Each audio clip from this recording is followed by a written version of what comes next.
미국 연방준비제도가 9개월 만에 기준금리를 0.25%포인트 인하했습니다. 파월 의장은 고용시장 위험을 강조하며 이번 결정을 위험관리 인하로 규정했지만 경제는 여전히 나쁘지 않다고 평가했는데요. 금리 인하 배경부터 이번 결정이 시장에 미칠 영향까지 한번 현현수 기자와 함께 짚어보도록 하겠습니다. 현 기자, 안녕하십니까? 네, 안녕하십니까? 네, 반갑습니다.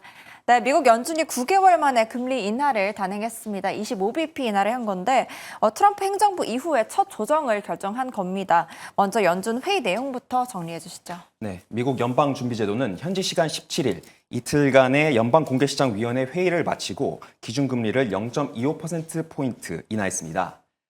지난해 12월 이후 이어진 동결 기조를 깨고 9개월 만에 인하에 나선 건데요. 이 연준은 발표문에서 고용 하방 위험이 커졌다며 인하 배경을 설명했습니다. 트럼프 대통령이 꾸준히 요구해온 0.5%포인트 이상의 빅컷은 이루어지지 않았습니다. 이 투표 과정에선 신임 이사로 취임한 트럼프 대통령 측근 스티븐 마이런이 0.5%포인트 인하의 표를 던졌지만 나머지 위원들은 0.25%포인트 인하에 동의했습니다. 이번 결정으로 한미금리 차는 상단 기준 1.75%포인트로 좁혀졌습니다. 네, 이번 인하 배경에 대해서 파월 의장은 고용 시장의 하강 위험을 강조했습니다. 다만 미국 경제는 여전히 건조하다면서 큰 폭의 인하에는 선을 그었는데요.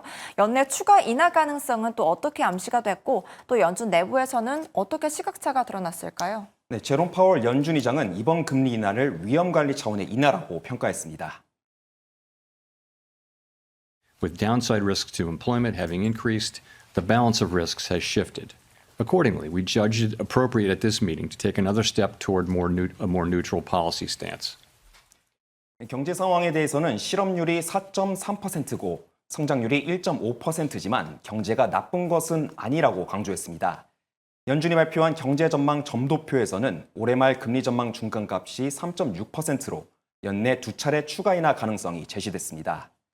한편 연준 내에서 인플레이션 반등을 우려하는 시각이 여전하다는 점은 향후 정책 행보를 불확실하게 하는 요인으로 꼽힙니다. 실제로 내년 연말 금리 전망치는 추가 인하가 1회에 그칠 것으로 제시되면서 향후 경로의 불확실성이 켜졌습니다. 연중 독립선 논란도 변수인데요. 트럼프 행정부는 전임 바이든 정부에서 임명된 리사쿠 기사를 주택담보대출 사기 의혹으로 해임했지만 법원이 직무유지 판결을 내려 이번 회의에 참여할 수 있었습니다. 파월 의장은 이에 대해 우리는 어떤 것에도 주의를 흐트러뜨리지 않는 채 할 일을 계속할 것이라며 정치적 간섭에 선을 그었습니다.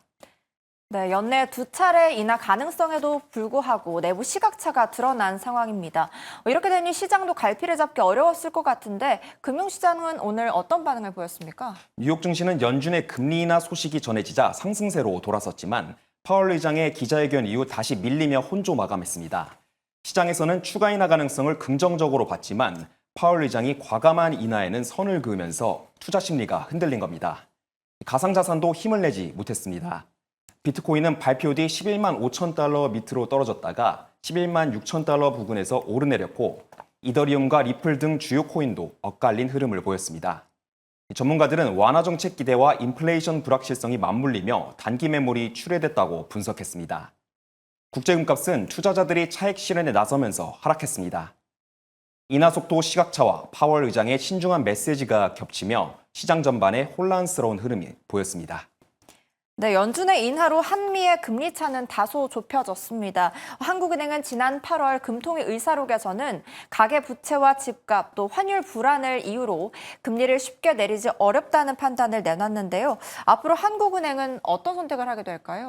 일단 연준의 통화 완화 의지가 커지면서 한국은행도 금리 인하를 고려할 여지는 넓어졌습니다. 지난 5월 이후 사상 최대 2%포인트까지 벌어졌던 한미 금리 차가 이번 인하로 1.75%포인트로 좁혀지면서 환율이 자본 유출 압력이 다소 줄었기 때문입니다. 박정우 한국은행 부총재보는 오늘 국내 경기 여건에 집중해 통화정책을 운용할 수 있는 여력이 커졌다고 밝혔습니다. 하지만 연준 위원들의 정책 금리 전망이 상당히 엇갈리고 있어 향후 미 통화정책 경로와 관련된 불확실성은 여전히 크다고 경계감을 드러냈습니다. 시장은 현재 하느니 올해 금리를 인하할 가능성이 높다고 내다봤습니다. 주택 가격을 금리로만 관리하기는 어려우니까 내수 진작이라든지 이런 것도 심각한 문제니까 금리를 인하할 필요가 있다 이렇게 보고 있습니다. 10월 달에 금통위에서 금리를 0.25%포인트 인하할 걸로 보고 있고요.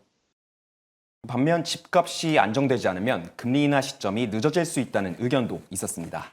네, 이번 FOMC에 이어서 다음 달 있을 우리 금통위 결정에도 투자자들의 관심이 집중될 것 같은데 우선 인하 당일인 오늘에는 우리 증시 어떤 분위기였습니까? 어제는 코스피가 FOMC 결과를 앞두고 1% 하락하며 숨고르기에 들어갔었는데요.